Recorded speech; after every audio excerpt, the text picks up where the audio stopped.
I am Sherilyn Dorsey, creator and founder of You're More Than Their Mother, and I teach entrepreneurial moms how to reclaim, realign, and rebalance their lives and go after their dreams. So today is another goodie on this video. Today I am talking about feelings, and really the term that I've let me back up. The term that I've coined is you've got a right to your feelings. I think I termed this one, stop discounting your feelings. You have a right to them, but it all intercedes. It's all the same thing for me. And this is just something that I noticed, of course, first about myself and how I was discounting how I felt as a person, and then how I always reposition myself based upon stereotypical standards of me as a woman, as a wife, and as a mother.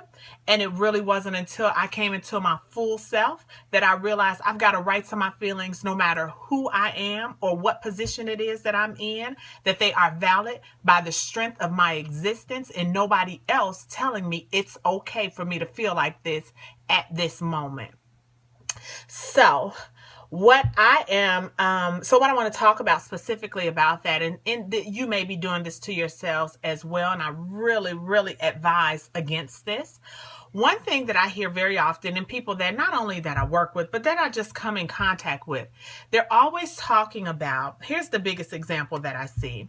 They always say things like, well, my situation bad, or this thing that happened to me is not good.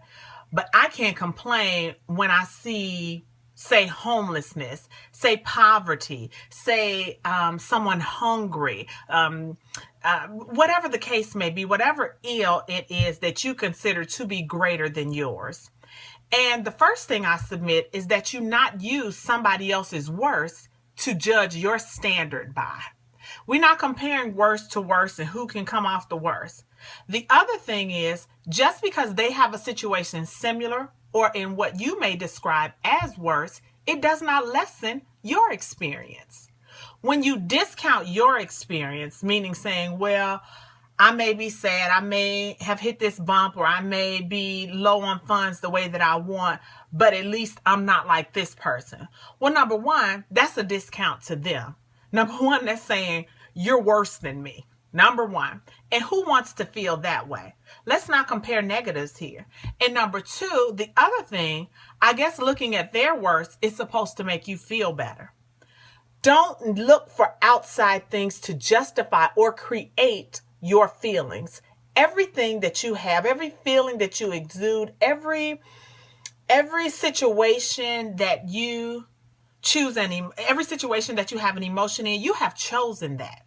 And what we have to learn how to do is eliminate outside triggers that dictate our responses.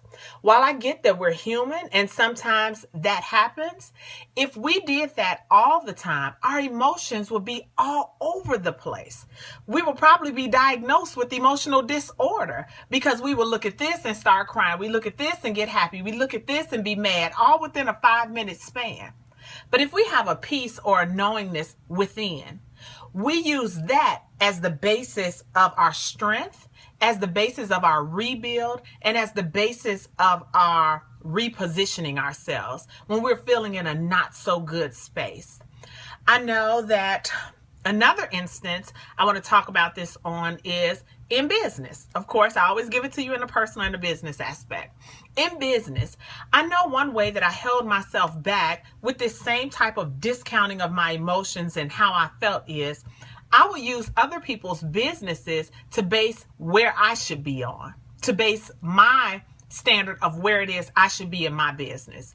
Sometimes I look at other people's business, especially people who started out at a time that was similar or close to when I started out.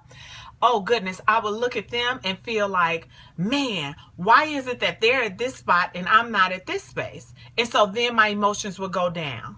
And then I'd start feeling like, well, at least I didn't, or I'd start being overly critical of them, essentially, to justify my emotions.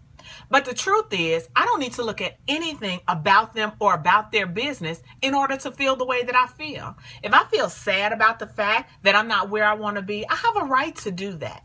I can do that. I can own that feeling. My work simply comes into changing that feeling.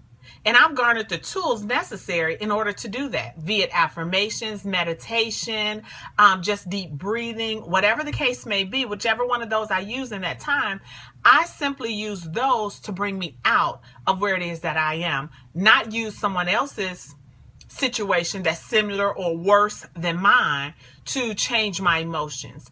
I cannot allow, you cannot allow outside things to trigger your response.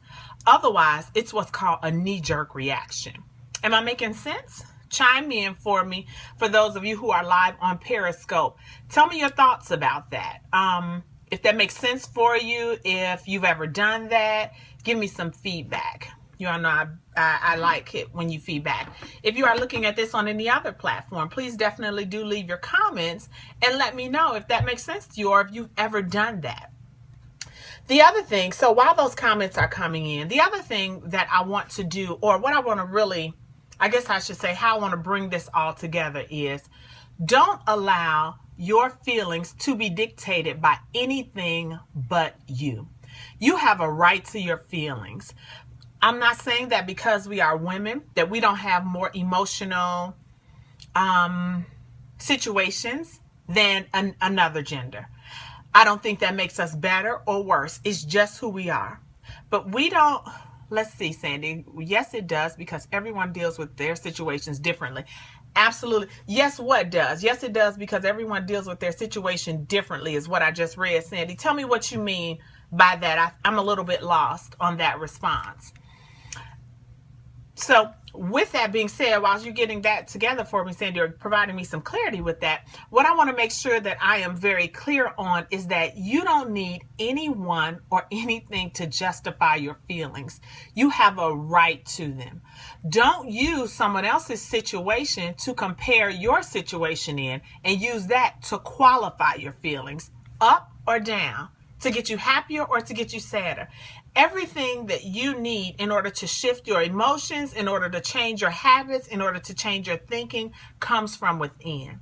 You have to pull from the tools and techniques that you have developed within yourself in order to bring you to where you want to be emotionally, in order to create the feelings that it is that you want to have, be it for that moment, for the day, or that you're trying to create and duplicate for a lifetime. So that's so important for me to say, especially to, I know that I speak to moms, but to any woman out there, because so often we get hit with different phrases like, oh, and as simple as it may sound, it's still very real. It must be that time of month. Or, oh, you're a woman, you're hormonal. Or the PMS insult, really. They always use that as some kind of way to justify why it is that we're acting that way. And the truth is, own your feelings, whatever it is that they are. They don't have to be justified by anyone else or anything else, and they are not qualified by anyone but you. You have a right to how you feel. The best thing for us to do is actually address how we feel, recognize and say, I am feeling mad, sad, angry, whatever the case may be. Arrange, again, some tools around that to shift those emotions to what it is that you want, and then go from there. But never, never let someone tell you that you can't feel the way you do for any reason. Okay? So I hope that makes sense to you. I hope that that was of some value to you. If it serves you, please do share this with others. I will be here every Monday through Friday, 9 a.m. to 4 p.m. 9 o'clock a.m. Central Standard. Let me back up. I am here every Monday through Friday, 11 o'clock a.m. Central Standard Time on Periscope. So please do join me. I thank you for joining me on today, and I will see you next time. And in the meantime, it's time to move beyond everyone else's expectations of who you ought to be and become the woman you thought you could be. Thanks so much. Bye.